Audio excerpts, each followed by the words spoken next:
Bismillahirrahmanirrahim. Assalamualaikum warahmatullahi wabarakatuh. Alhamdulillahirabbil alamin. Allahumma sholli ala sayyidina Muhammad wa ala alihi washabbihi ajmain. Amma ba'du. Selamat pagi anak-anak. Bagaimana kabar kalian di rumah? Semoga kalian dalam keadaan sehat selalu ya. Alhamdulillah, pada hari ini kita bisa belajar online kembali. Maka dari itu persiapkan buku serta alat tulisnya. Ya, persiapkan buku tema 4. Sebelum kita mulai pelajaran pada pagi hari ini, alangkah lebih baiknya kita membaca basmalah. Bismillahirrahmanirrahim. Semoga pembelajaran kita dari awal hingga akhir berjalan dengan lancar. Nah, baiklah anak-anak. Kali ini kita akan belajar subtema 2 pembelajaran 4 ya. Dibuka halaman 77 ya. Nah, pada halaman 77 kalian dapat melihat gambar sekolah ya. Sekolah yang bersih, sekolah yang rapi. Dan di halaman tersebut terdapat teks ya yang berjudul Sekolah Adiwiyata. Nah, baiklah kita sama-sama membaca teks tersebut. Sekolah Adiwiyata. Kebersihan dan kerapihan sekolah adalah tanggung jawab semua warga sekolah. Sekolah yang sehat membuat siswa nyaman dan betah belajar. Mereka akan jauh dari berbagai penyakit. Mereka dapat bermain dan belajar dengan penuh kegembiraan. Sekolah yang sehat disebut dengan sekolah adiwiyata. Jadi sekolah adiwiyata ini sekolah sehat ya sebutannya. Di sekolah adiwiyata terdapat kantin sehat yang menyediakan makanan bebas 5P. Pewarna, penyedap rasa, pemanis, pengawet dan pengental. Terdapat kamar mandi yang bersih dan tempat cuci tangan yang memadai. Seluruh warga memiliki kebiasaan sehat dengan membuang sampah pada tempatnya. Tempat sampah berada di berbagai sudut yang mungkin dijangkau. Sekolah Adiwiyata bebas dari asap rokok, rindang dengan bunga dan tumbuhan hijau. Tidak ada jentik nyamuk dan memiliki ruang UKS, usaha kesehatan sekolah, dengan program yang jelas ya. Kebersihan sekolah menjadi tanggung jawab semua warga. Sekolah yang sehat ditandai kebiasaan warga yang sehat dengan kebiasaan mencuci tangan dengan air mengalir ya, berolahraga dan menjaga kebersihan lingkungan. Nah, jadi ini ciri-ciri sekolah adiwiyata ya. Yang pertama berarti memiliki kantin yang sehat,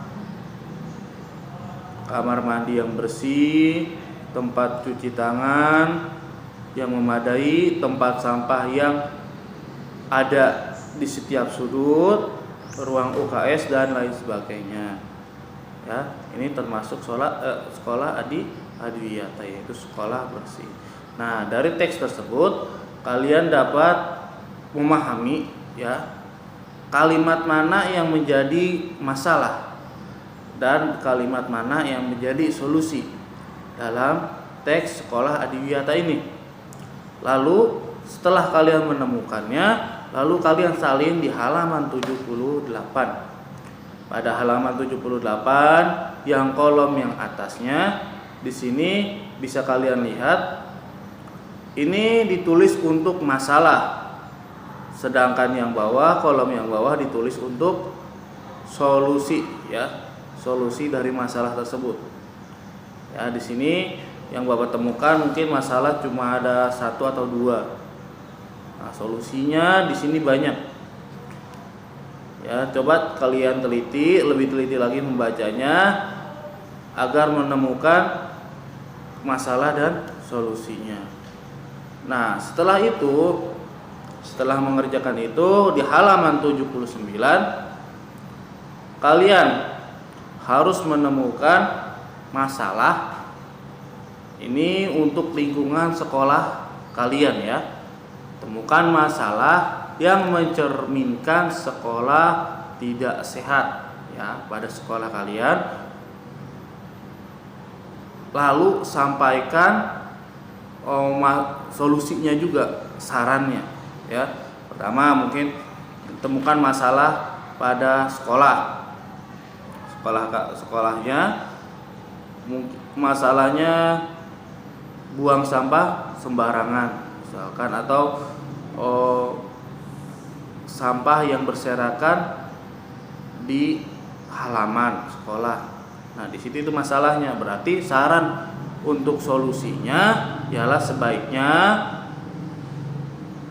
dibersihkan sampah-sampah tersebut. Dan nah, itu contoh dari Bapak. Atau yang lain kalian bisa tulis masalah yang ada dan saran untuk solusi ya. Intinya saran untuk solusi. Ini bukannya cuma solusinya doang, tetapi saran, ada sarannya ya, ada sarannya. Nah, di halaman itu ada di mana? Halaman 79. Ingat, halaman 78 ini tentang masalah dan solusi pada teks sekolah adiwiyata, dan halaman 79 ini tentang masalah dan saran solusi untuk sekolah kalian. Nah, baiklah, untuk pelajaran bahasa Indonesia mungkin cukup ya. Nah, selanjutnya kita masuk ke pembelajaran PKN halaman 80. Nah, setiap anak memiliki kewajiban dan hak di sekolah sehat. Amatilah beberapa pernyataan di bawah ini. Jodohkanlah pernyataan yang sesuai dengan hak dan kewajiban. Jadi kalian harus mengamati mana yang hak dan mana yang kewajiban. Di sini lihat di halaman 80 bisa dilihat kewajiban dan hak. Nah, contohnya mendapatkan rasa nyaman saat belajar, ini masuknya ke hak atau kewajiban. Menjaga kebersihan lingkungan sekolah, ini masuknya kewajiban atau ke hak. Nah, coba kalian beri garis pada pernyataan-pernyataan tersebut ya.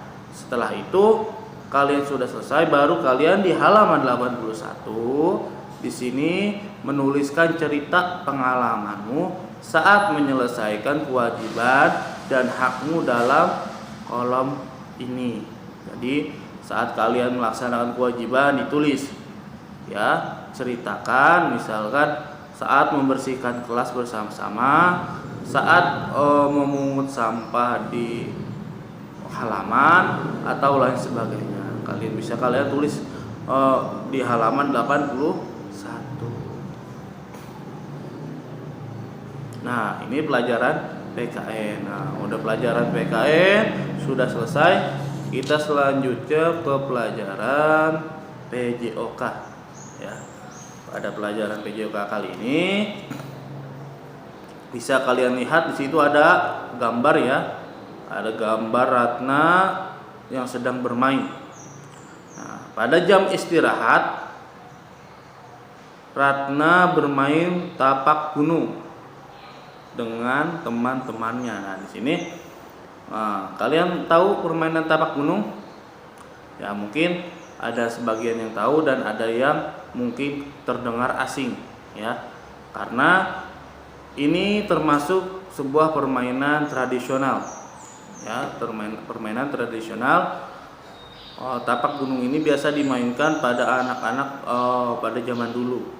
Bukan zaman dulu ya, mungkin zaman tahun 2000-an.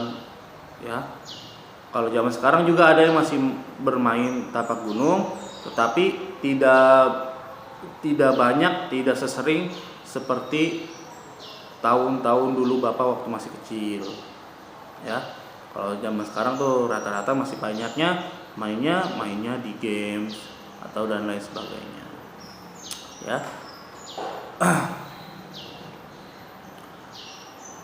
Permainan tapak gunung dapat menyehatkan tubuh. Ya benar, karena di permainan ini kita harus beberapa kali lompat dan beberapa kali kita harus berjalan, sehingga dapat menyehatkan tubuh dan dapat memperlancar aliran darah.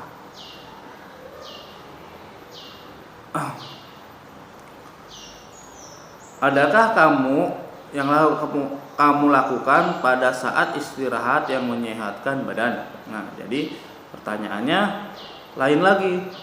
Pertanyaannya, apa yang kamu lakukan pada saat istirahat yang menyehatkan badan? Jadi setelah kalian melakukan permainan tapak gunung atau lompat tali dan lain sebagainya, kalian harus melakukan istirahatnya yang menyehatkan badan. Jangan istirahat yang tidak menyehatkan badan. Contohnya istirahat yang menyehatkan badan saat kalian capek untuk berlari. Setelah berlari atau bermain, bisa kalian meneduh di bawah pohon, ya, meneduh di bawah pohon sambil kakinya ini diselonjorkan, ya, diselonjorkan. Nah, itu termasuk itu untuk memperlancar peredaran darah dan membantu jantung untuk memompa, ya. Lalu setelah itu kalian tuliskan nih di sini cerita kegiatan dan manfaatnya untuk kesehatanmu. Jadi istirahat yang kalian lakukan itu tuliskan, ya, di sini di kegiatannya dan manfaatnya. Atau istirahatnya mungkin setelah habis berolahraga kita jangan langsung tidur, ya. Lebih baik istirahat dulu baru tidur atau lain sebagainya. Itu manfaatnya disebutkan apa saja manfaatnya. Ya, mungkin untuk halaman 83 bisa kalian isi sendiri. Ya, mungkin cukup sekian untuk pelajaran pada hari ini. Tetap semangat belajarnya. Wabillahi taufiq wal hidayah. Assalamualaikum warahmatullahi wabarakatuh.